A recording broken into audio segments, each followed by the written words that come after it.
Gabriel, Suswam, Benue Northeast. Mr. President, I want to join my other colleagues in commending the Finance Committee because issues of tax are very technical and complex. For them to have gone through it within the short period that they had is a job well done. But Mr. President, I thank you very much also in trying to restrict those who are mentioning party here. This has got nothing to do with party. Every person is going to be taxed. My basic concern, Mr. President, is that no matter what people say here, like the Chief Whip said that luxurious item, this is going to eventually cascade down to the downtrodden people.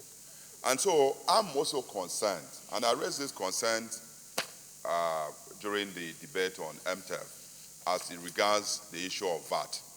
Some of the amendments sought here on the tax, to repeal some of them and increase it. Some of them, no matter how you look at it, Mr. President, this is something that is going to affect all Nigerians. What I would have expected, I don't know whether that is in the offing, that the federal government should also in the same vein try to create some social safety net that we at least ameliorate the pains that people are going to go through. This is a shock. People are not used to this. Then it comes so sudden. We are representative of the people. And so they must see us as trying to protect and speak on their behalf. No matter how we look at this, eventually it's going to introduce some level of hardship. So if the federal government brings this, they should also find something to mitigate within the short period, even if it's not something that is sustainable. Within the short period, I would expect that there should be some social safety net that will mitigate the pains that will come with this sudden increase in taxable items in some areas. But VAT, Mr. President, when we come to passing VAT, I think, Mr. President, that we need to critically look at it. I've seen the comparison that Patrick Abamoro was talking about. Some of these countries, as a matter of fact, have some social welfare schemes that addresses the pains of the taxes that are so high in those countries. We have not taken that. So I think that for us, yes, we might pass this because the money is already captured in our budget. So if we do not pass them, it then means that the budget becomes unimplementable.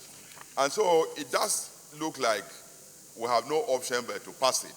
But in passing this, let us look critically at the issue of VAT especially, because like I said, why the bill seek to bring in accruable revenue, it can also close down some of these areas that we seek to get money from. Because if suddenly I'm supposed to go to maybe a place like Amigo, people will stop going to these places. Those shops will close. So revenue that you seek to get from VAT in those areas, you will not get them. So I think that outside of VAT, the other ones, we can go along with it, but let us look critically at VAT. Let us not just pass that VAT aspect of this financial bill, Mr. President. So I feel with my colleagues that this tax will affect me.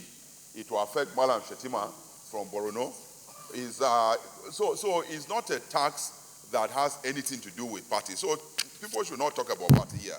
We're talking about something that touches and concerns all Nigerians, and us inclusive. And so, Mr. President, we will go ahead to look at consideration, but I appeal with my colleague that let us look critically at the VAT aspect of this financial bill. Mr. President, I so submit.